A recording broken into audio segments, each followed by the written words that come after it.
Hey, I see you're bored looking at us every single week, every single Thursday, but you have yet to subscribe. Why? We're gonna keep doing this every week, so make sure you like, comment, and subscribe to the Awkward Thinking page and follow us at Awkward Thinking. Share our stuff, man. Share our stuff. Hear it before the buzz. All right. And 3, 2, 1. Welcome back to the Awkward Thinking podcast. I'm Nas, aka Stacks. I'm Vince. And we are the Awkward Thinkers. Woo! Let's get it. Yeah. And make sure you like, comment, and subscribe, and follow Awkward Thinking on Instagram and TikTok. Okay? All right, man.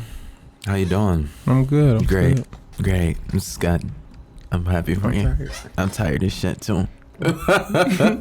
So we're gonna play a little game today.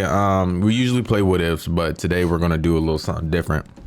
We're gonna do explain this. Explain this is like explaining something to a child. I know a lot of things, like you don't want to strip their innocence in the sense of like that and make it kind of awkward. Mm-hmm. So we're gonna, give our favorite contestant, Vincent Brown, a little shit. So explain. I don't got my buttons for this yet. Explain death to a child. I think explaining death to my kid, I would tell them let's say with a pet, they lose a pet. Mm-hmm. I'm gonna be like, your dog, some living things die, and when he acts or when she acts like, okay, well, what does dying mean? I'm gonna be like, you're here, but you're not. You're no longer here. So I'm gonna explain. You're not explaining this because it's like, damn. It's like death is like, everybody comes here. You get to know people, and you get to learn who they are. They get to learn who you are, and they're here for a moment. And that's all we can do is appreciate the moment that people or things are here. Like even animals, we appreciate the moment in time that we have here with them. And once people die, it's like they're asleep, but it's a sleep they won't come up from. Not like a coma, but it's a permanent nap. It's a dark nap. Nah, it's hard. That's going to be a hard thing to explain, and I think it's going to more so. It's gonna depend on the situation, like who died or what died. That's going to have me explain it, but I'm going to try to be as gentle as I can, but also it's okay that things die or people die. You always get to remember them. Yeah. Sure. How would you explain it? Listen, nigga. Say nah. It's so hard. That's hard. I know for me, I would just say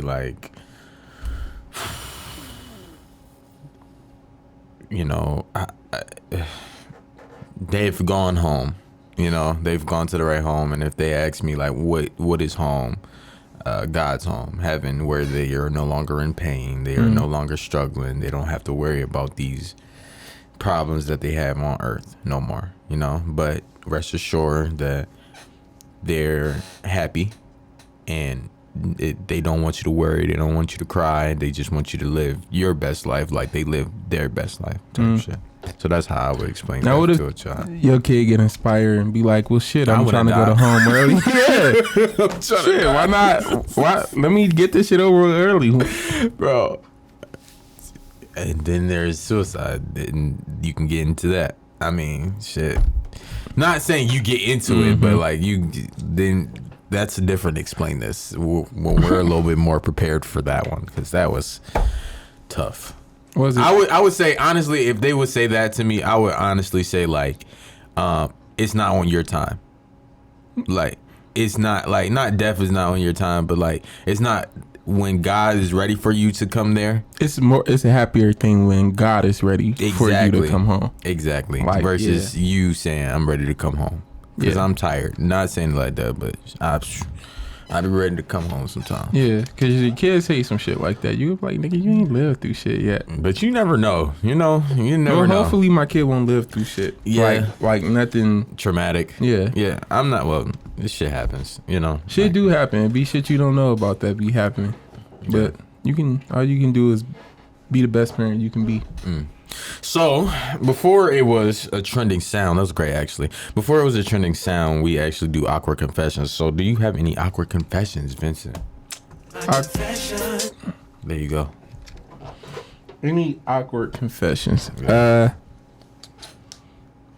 I have any awkward confessions? I feel like I do a lot of weird shit. Yeah. Yeah. Get into it.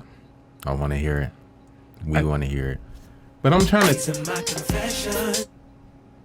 think what's gonna be worth like telling. That's not gonna also be like Fuck me over. yeah. I tell my Let shit. the people know. I really enjoy women's music. Like I really do. Like ratchet ass music. Like I get the guns and shit like that and all that. But like the City Girls, fire. Lotto, fire. Who else? Shit. The little F&F girl. That song is fire. Shit. Sometimes Santana music is fire. That shit. Sometimes I like music like that. It's fun. Like sometimes I don't want to hear about a nigga up at 9 o'clock selling drugs with a beater on. I got a beater on right now, but still, that's only You for was certain up type at of. 9 o'clock this I morning was too. up at 9 o'clock. What kind of lifestyle you living, man? I'm working 9 to fucking 5, nigga. Damn, I just described my life. I don't knock Go ahead. the like the City Girls and like the I'm gonna call that thought music because it be thought music. I love thought music. I don't knock it. It's not for me. Like it's not something. I don't listen to like hardcore rap. Let me not say hardcore rap because rapping about shit like drugs and killing people is not hardcore like that. That shit ignorant. It's ignorant as hell, but it's not like you're not doing shit, nigga. You just, especially if you're not living that lifestyle. Okay. Like it be too many niggas rapping about doing shit that you ain't never done before. Right. Or doing shit that you ain't never did before. So it's like, when it comes to shit like that, I don't care about, like, I don't want to hear no shaking ass music or no, it's not shit that I feel like I listen to music that I can relate to. Like, every song on my playlist is damn near a song that's like something I can connect to some way. I don't shake ass, so I can't really connect to shaking ass music. And it be sounding the same. You don't have to always shake ass. This is a bop. These songs is a Listen. bop. Itty Bitty Piggy is a fucking bop.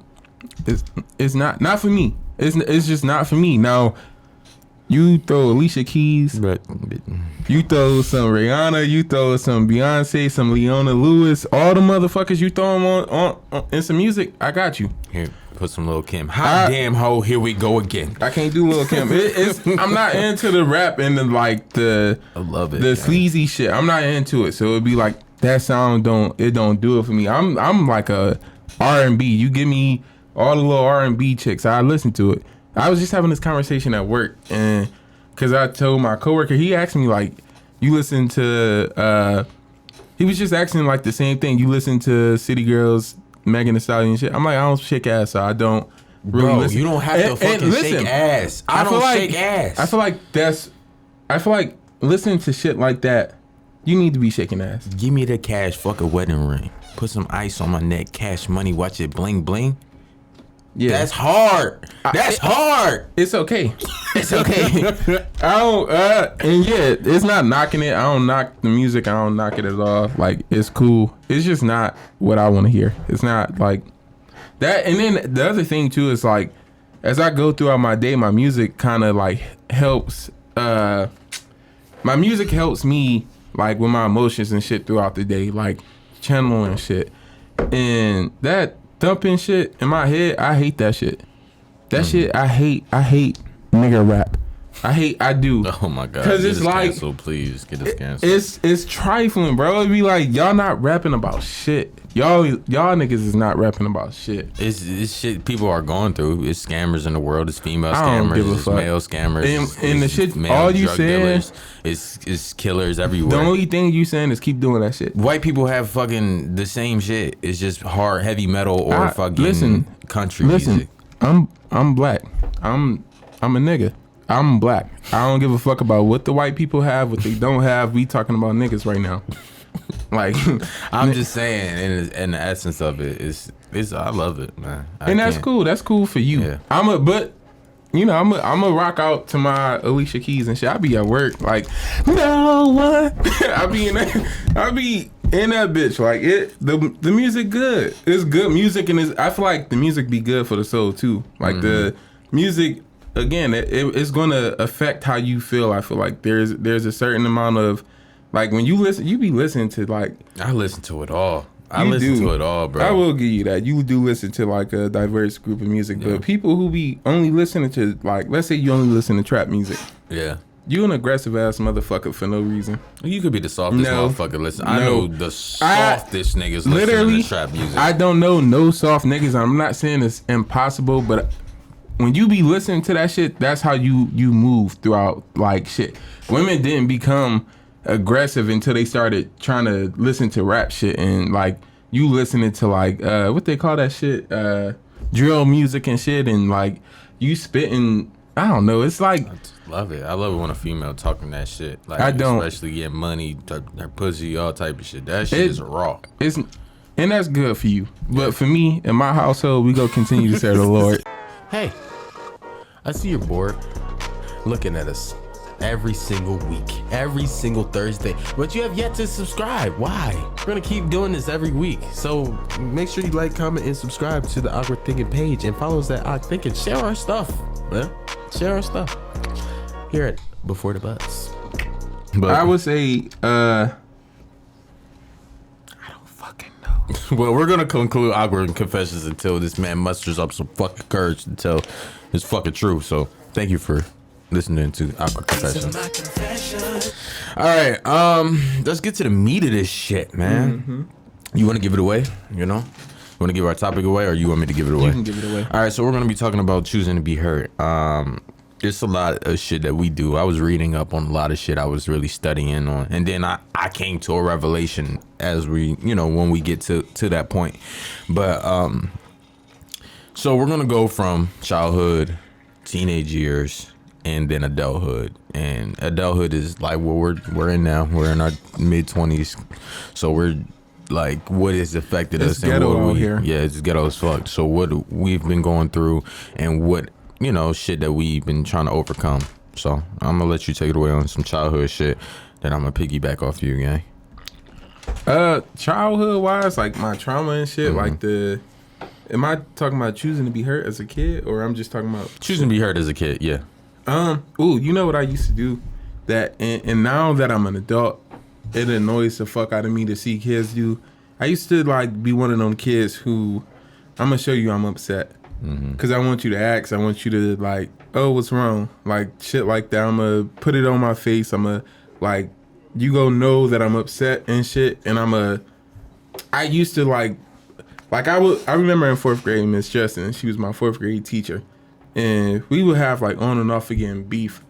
And for whatever reason, I was not, like, a bad kid or nothing, but I used to just get caught up in dumb shit.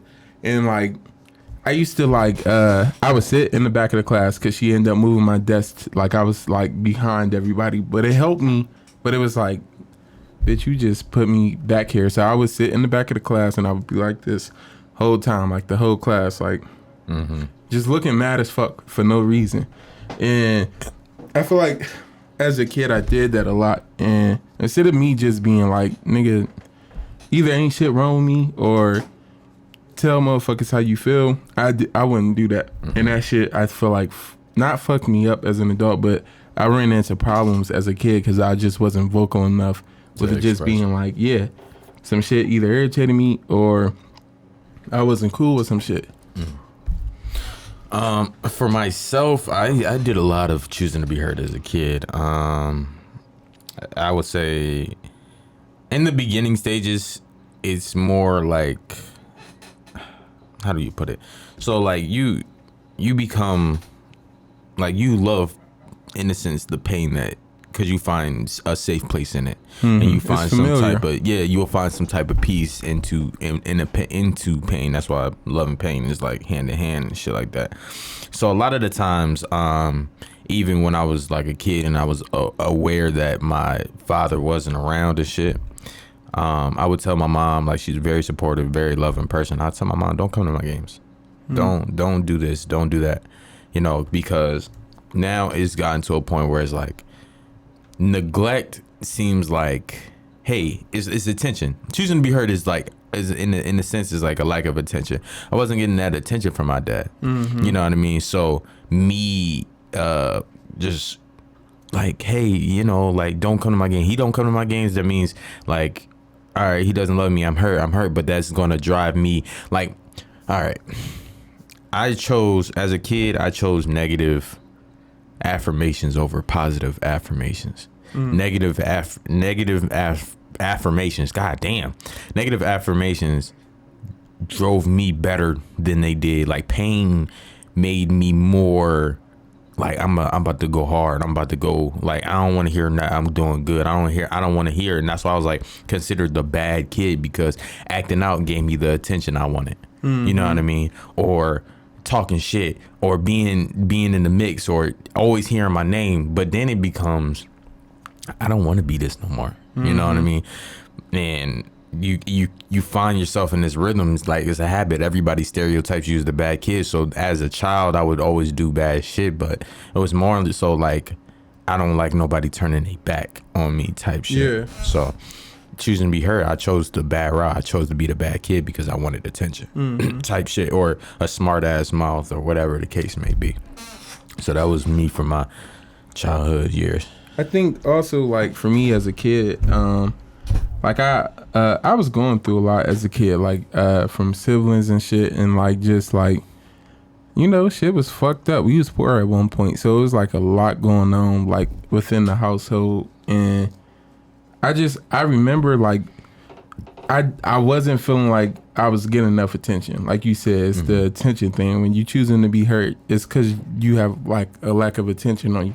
And it's like, it's 11 of us in the household, and it's like, I just realized as a kid, a lot of times, like, because there's so many of us, because so much is going on, I had like kind of removed myself like from the family, like low key. Like as a kid, I just was like, I don't want to come down when there's a lot of people here. I don't want to be around people. Like, I stayed in my room and I watched TV, or stayed in my room and read books and shit. Like, I was not on, like, I don't know, like trying to like socialize, but it was like, it was the environment that my family kind of had created for me. It was like, I don't feel welcome when I'm out here, or like when I'm coming out here, y'all are like, there's certain shit being said to me that I don't appreciate as a kid.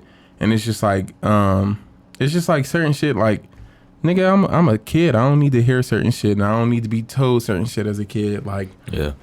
I don't know. So it's like, I realized, like, when I got older, like becoming a teenager and shit, and I started coming out the room more, people was like, I remember my cousin being like, oh, like, since when you start like actually coming out the room? Since I got big enough and y'all niggas don't talk to me how y'all used to talk to me. Yeah. Like, nah, I'm comfortable. I can handle myself. Like, I'm not worried about shit. So now I can come out the room. You talk shit, I talk shit right back to you, and we can handle it however it needs to be handled. Yeah. Like, it was like that. Cause it's like, I don't know, as a kid, bro, it was like hard. Yeah, another thing too, I do as a kid, I used to, like, I looked at a Kevin Hart interview, or he was on the radio, and he was saying, like, I would tell jokes about myself. So, yeah, they probably make me feel bad, but I'll get to it before you got to it. Yeah. And basically, I was like, damn, that as a kid, I'm like, this might work.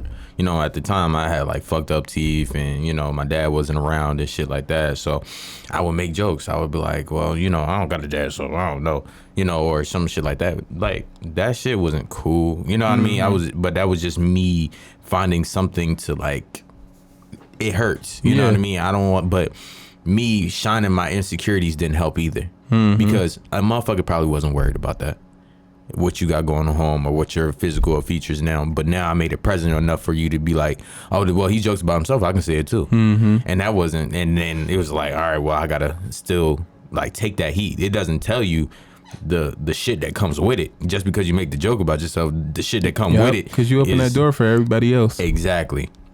So I used to do that shit a lot. Even coming in my teenage years, that was rough, man. That was a rough time. Like finding like myself and finding a crowd and shit like that. So I chose like the same thing. I told mom, don't come to my football games. My dad wasn't around. I even like elementary school, I would tell like my teachers, like I would get in trouble and be like, I don't got my dad in my life, this and this and that. Them white people eat that shit up. I already know. White people would eat that already shit know. up.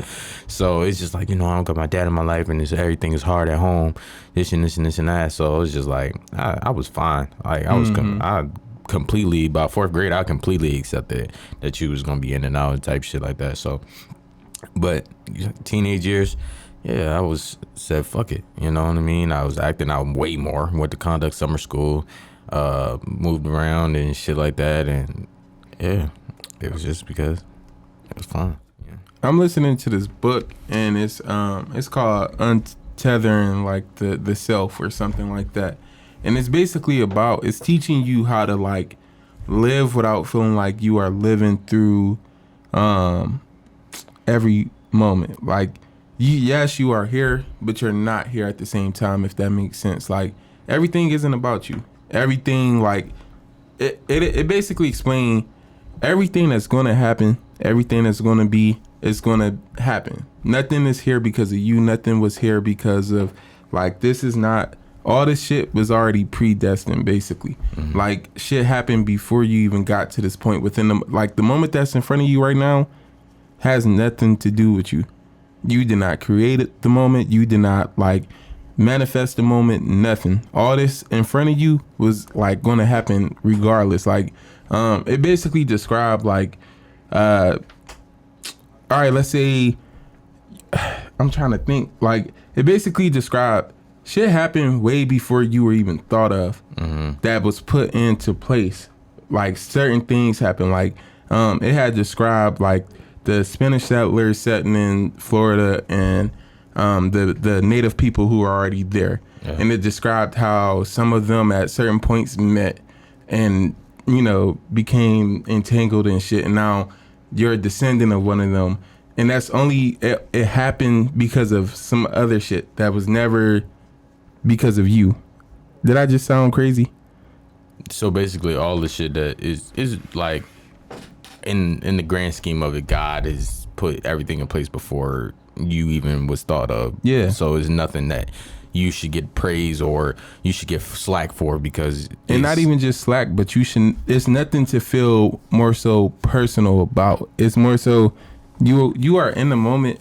Enjoy the moment that's in front of you. Enjoy the time that it took for everything to get in front of you. These mics, these speakers, these cameras, all this did not just happen overnight. And I'm not saying this like recording. I mean, like, even the actual mics themselves, it took for somebody to, like, put some shit together and be like, oh, this is how we're going to record audio. That all took place way long before we got here. Yeah. And that shit, other shit is going to happen way long after we're gone. All we can do is sit here and appreciate that shit works. Like, shit is in front of us. Like, we can talk. We here right now. We talking on mics. You got a mic and headphones, all that. Like, it's work. Everything around us. All we can do is appreciate that we are, like, here right now. As I'm writing for the episode, you know, and shit like that, I came to the realization, it was just like, even with, like, going back to the neglect thing, it was like, I gotta correct the inner child. You know what I mean? Like, a lot of men say, like, oh, I don't be chasing a woman, but you do, in a sense, you know, in the essence of it, because whether you were neglected some point in time or whatever you're chasing, not even just a woman, whatever you're chasing, at some point in time you were neglected. So you're chasing that thought of, well, I know personally for myself, I was neglected sometimes by my father. It's been years I haven't talked to him, but then it's been times where I talked to him in and out. But that neglect turned into, all right, I need to prove that why you need to love me. You know what I mean? So even when a woman that I am courting or whatever is like, and you're ignoring me, I feel like it's the inner child. It's not the grown man now. It's the inner child. Why you don't fuck with me no more? What did I do? You know what I mean? The same way is like with my dad. It's like, what did I do? What did I do to deserve this and shit like that? So as I was writing it, it was heavy. Like, it was just heavy, a revelation for me, because it was just like, damn, I didn't know, I never noticed I did shit like this. You know, even like with my, like, past situation with my ex and shit like that, I did a lot of things that it was just like, due to neglect. I would give you gifts because I was like, hey, like, I'm here, love me, you know what I mean? Or shit like that, or take the bullshit, you know, take the negative shit and just be like, oh, we're here. So it's just like a lot of the times choosing to be hurt, you become dumb behind the shit. Like, you seriously do. And it's just, you got to correct that inner child in you. Like, literally, you got to evaporate the shit some way, somehow, because that motherfucker could be in the dark, scared as hell. You just got to show that motherfucker a light. Because, bro, this shit, I'll tell you, this shit is tough. I feel like you gotta go through and like realize, like, number one, like you said, it's neglect. I was neglected, and then you gotta go ahead and trace that all the way back to the first few times that you can remember being neglected and how that felt, and see if that's what you've been holding on to. Like, I think that's how you do the healing. Like, you go through and you see, I'm like this because of that. Exactly. And now, because you recognize that, you can go through and be like, well, let me put this in place. Let me change this. Let me, and not even just, I feel like sometimes once you do come to the realization, like, that's why I'm like this, you got power now. Yeah. Because it's like, at first you're like, why is it like this? Why do I do this? Why am I seeking this? Why am I accepting that? Like, and then you realize, fuck, it's because of this. Yeah. And now, because you do realize it, now you got the power to change it. And that's all you can do is, like, moving forward, like, catch your signs. Like, you see where you go in at, and you be like, I'm fiending for this person's attention. Once you realize, like, damn, I'm asking for this person's attention, and I'm asking for it a little too much, boom, back off. Yeah. And I was to coin that, I have a theory. I have a theory. It's called the me theory. And the me theory is, you ever notice people or anybody would say, oh, their significant other acts just like them. That, I feel like that shit is a red flag. And the reason why I say this shit is a red flag is because you never know if you want you until you meet you. And that's like the harsh reality. Like, all the good shit, you be like, I'm amazing. Like, nigga, I would date me until you date me. You know what I mean? Like, it's like, oh shit, I'm really like this until a motherfucker start treating. And I feel like that's a lesson that we gotta learn. Like, you're treating people like shit. So when you meet a me, that means, oh shit, I might be doing some shit wrong. I might be fucking up, or I might be. That's all that shit is, because opposites attract for a fucking reason. That's not actual truth. I'm telling you, opposite attracts for a fucking reason, gang. Because if I'm meeting me and all right, I know all my negative shit. I could be an asshole, I could be this, I could be that, but I also know I can be fun, I can be, you know, caring, I can be kind, I can be whatever. But if I don't like the all the negative shit about myself, and that's from another person, it's just like, no, I'm cool. I'll have somebody that's not. And what I mean by opposite attract, I'd rather have somebody who's not exactly like me, that has their own kind of ways of negativity that we can kind of like balance out type shit. Versus, nigga, we about to go head to head, Mac for Mac. Because y'all both keep leaving dishes in the sink? Exactly. So you rather somebody who leave, like, I don't know. Yeah, because I was watching Boomerang, and that was what happened. Like, the nigga, if you haven't watched Boomerang, it's a movie in the 90s and shit like that.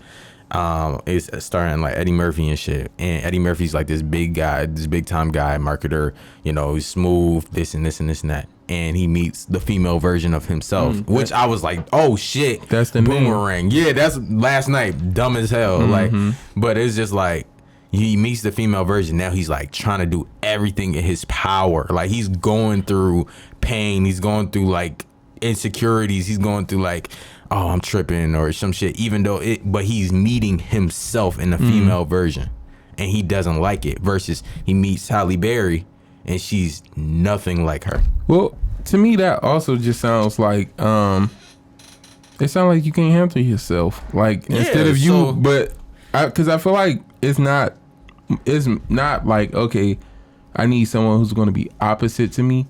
More so, okay, I need to just change the way I'm doing shit, and that way.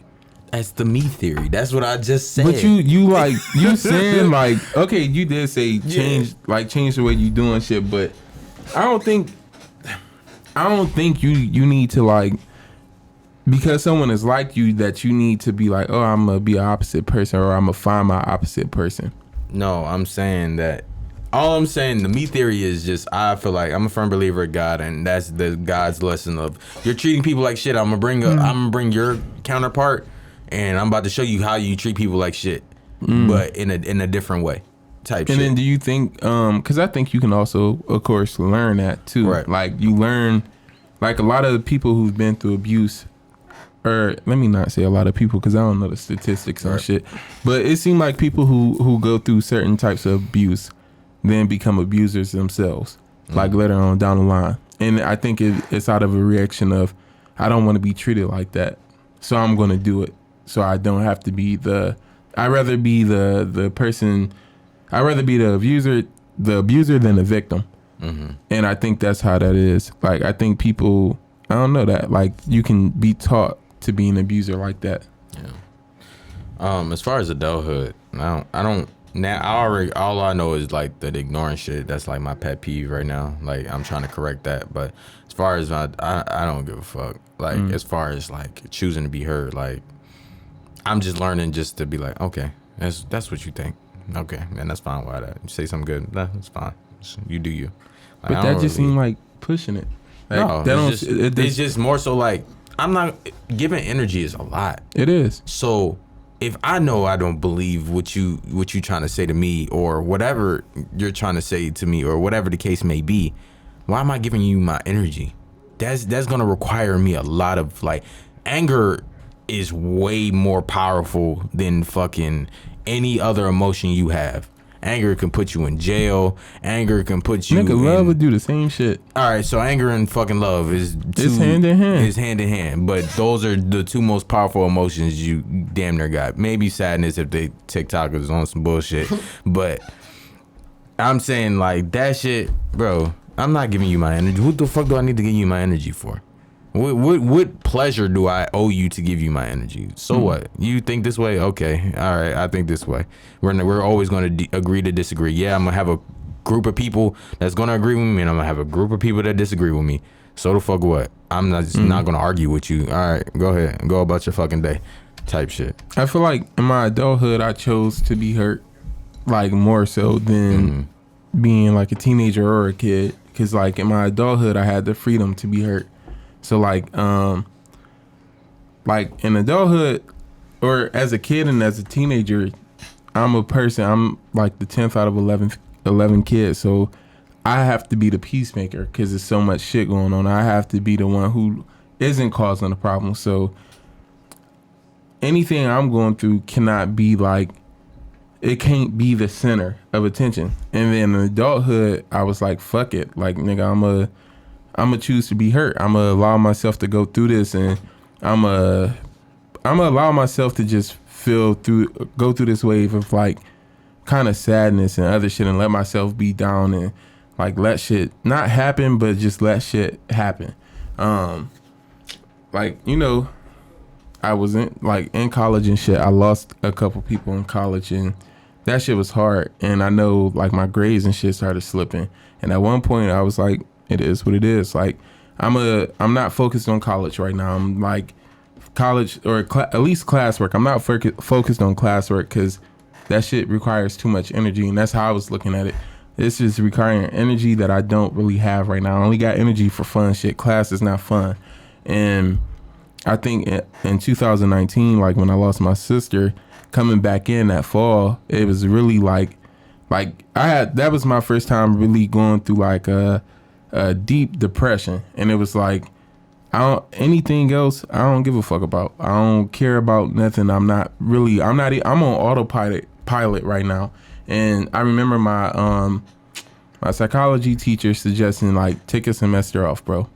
Maybe because I'm turning in work late, or I'm turning it in, it's half-ass done. And he was like, bro, what you doing? And I'm like, I'm just going through shit, you know. But I've been telling him every semester I'm going through shit, which I have. But it's like, when are you going to stop allowing that to be safe place? Yeah. Like, when are you going to stop allowing that to hinder you? Like, nigga, pick your shit up and keep it going. Like, you hurt right now, and that's cool. You go, like, in life, you are going to hurt. but you can't just sit there and like drown in it. And that's what I was doing. I was like really drowning in my sadness. It was like I don't want to do shit that don't got to nothing to do with nothing. Like if it's not about like actually having fun right now, I don't give a fuck about it. And it was like, it was sad. Like nigga, my grades and everything slipped. And I feel like looking back at it now, like I should have not dropped out, but I should have took a semester off. That was a time where it was like, do something, like take a semester off and help yourself. But at the same time, like my situation at home was not a good situation to be going back home to. Like if I would have took that semester off and went home back to Cleveland, probably would have never came back to school. So it was like I had to keep that in mind too. So I'm doing the bare minimum to stay in school. Like I'm gonna make sure financial aid and shit is able to hit my account. And it did get to a point where it's like, we don't know. We don't know if it's going to be able to hit your account because your grades is so fucking horrible. I put too much on my plate and was like, I feel like I was allowing myself to like, and the other thing I never did that I feel like would have been healthy was just slow down. Even if I ain't take a break from school, all the extracurricular shit, the being like a pirate ambassador and shit, all this other shit in a fraternity and still trying to like be the forefront of everything. I put too much on myself, and that was the problem. I was trying to escape what I was going through, like escape what I'm feeling, like fill that up with responsibilities and shit. Responsibilities that at the time a nigga couldn't really, I couldn't complete them. I couldn't carry them out the way I should have been able to. And that was something I should have dropped everything I was doing. Yeah. Wow. Yeah. But not saying. Hey, I see you're bored looking at us every single week, every single Thursday, but you have yet to subscribe. Why? We're gonna keep doing this every week. So make sure you like, comment, and subscribe to the Awkward Thinking page and follow us at Awkward Thinking. Share our stuff, man. Share our stuff. Hear it before the buzz. Until I have decided to actually make a change, like after the pandemic or even during the pandemic, I was like, I can't go. If I go back to school, I'm gonna be in a situation where it's like and that I'm like, it's also crunch time, nigga. It's like time for you to graduate. You done been here for 4 years. This is now your 5th year, which isn't uncommon. But it was just like after 5 years, you can no longer. Like, you can't be here. Like, it's not normal after 5 years. So that was, like, something that was on my mind. It was like, you got to make sure you can come into this okay so you can finish out your last semester. And you know what helped? What I do realize started it?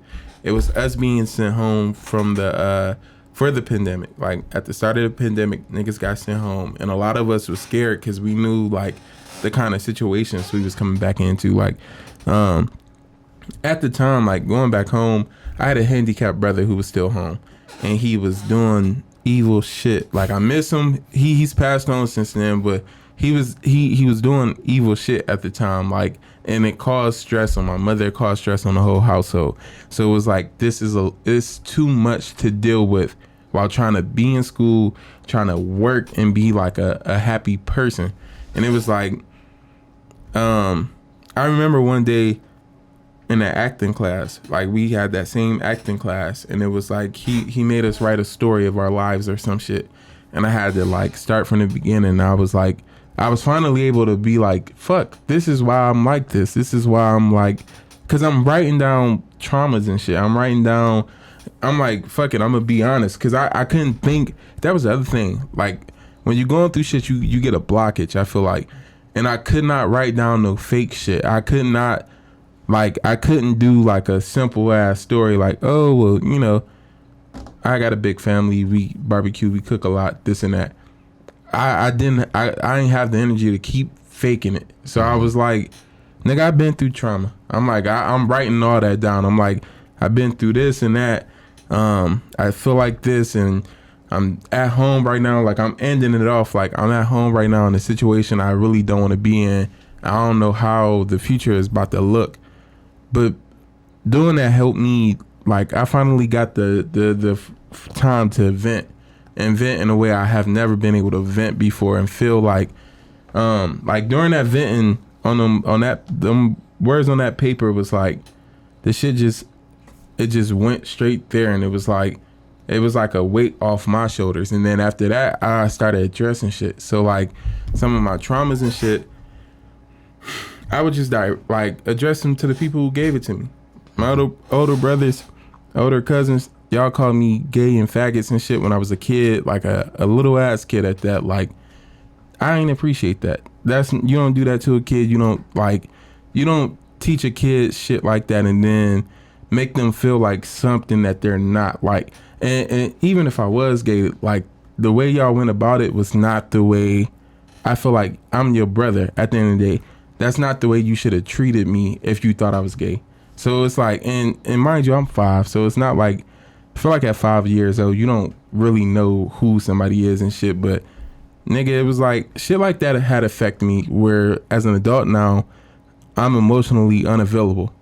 I can't talk to you, I can't share certain shit with you, I can't really hold, not a deep personal conversation, but I can't be vulnerable with you, and like, shit like that had affected me, and I just it took forever to like find the root of it and start addressing it. And now that I've started doing that, I've been able to be like not a better person, but a better me. Like I do feel happier now. Like this whole year has went by, like from January to up to this point, and they're like, the way that I used to feel sad, I used to feel like such a deep sadness, and it used to like, I would not want to do shit. I would not want to talk to nobody. I didn't want to, like, don't even come around me. Let me just be sad and shit. And it just took me some time to get through that. I would say isolation helped that a lot. Like being in the house by myself, because there was nothing to do. Nigga, you have to talk to yourself. You got to ask yourself certain shit. And like, sometimes you sit and that was the thing. Like you put yourself in certain situations where, again, you choosing to be hurt. You sitting in dark ass rooms and shit. Like you like, I'm blacking out all my curtains. I'm making sure like there's not 1 inch of light. As I'm going to sleep, I'm blocking the small ass light that's on the candle warmer, the small ass light that's on my TV. I don't want to see no light. I just want to be in blackness. Like, and it was like, it wasn't good for me. But going through that, I was able to get through it. And now I'm here. Like I can really say and genuinely say, this whole year I've been happy. I've been in such a better place, and I've been able to like look forward to the future in a way I wasn't able to before. Yeah, it's great, Vincent. I'm happy for you. That's good. Thank you. I'm still sad, guys. But with that being said, thank you. With that being said,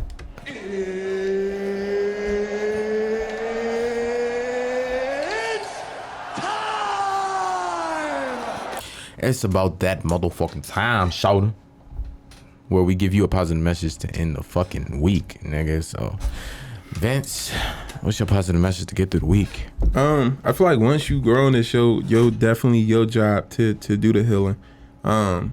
You not no kid no more. Address shit. Your aunties, your uncles, your mother, your daddy, your brothers, and your sisters, they did some fuck shit to you when you was a kid. Address that shit now that you're an adult. Let them know what they did. What they put you through wasn't okay, and just let them know, like, yeah, nigga, I ain't appreciate that. That wasn't okay. You don't do a kid like this, or even now, like, you gotta learn how to like set boundaries and be firm on them boundaries. I don't tolerate talk like this. I don't tolerate this. To me, this is disrespectful. Don't ask me certain things. Don't ask me this, and don't say certain shit about me in this manner. Like, let people know that, and if they can't respect that, then shit, leave them alone. Let people be where they at, and don't entertain it. My positive messages to the week is it's more so a note to self type shit. Everything that I've like gone through, and whatever the case, especially like I said with my father. Everything I've gone through, like, I promise you, I'm not mad at you. I'm not whatever. I actually, you know, I'm very forgiving, because for me to, all that pent up anger that I have for you, or all that whatever, that was really destroying me more than helping me. So I do forgive you. I do. But I don't have to choose to deal with you, you know. Like, I appreciate it, all the giving me life, in a sense, you know, whether you put that thing down or not, you know. Thank you, appreciate it, I'm here. But nah, for real, like, shit, I'm just healing. So, you know, in the process of healing, just be true to yourself, and that's it. That's all I can say to it. Shit. Thank you for fucking being awkward with us. I'm Nas. I'm Vince. See you next week, man. Shit. Let's get it.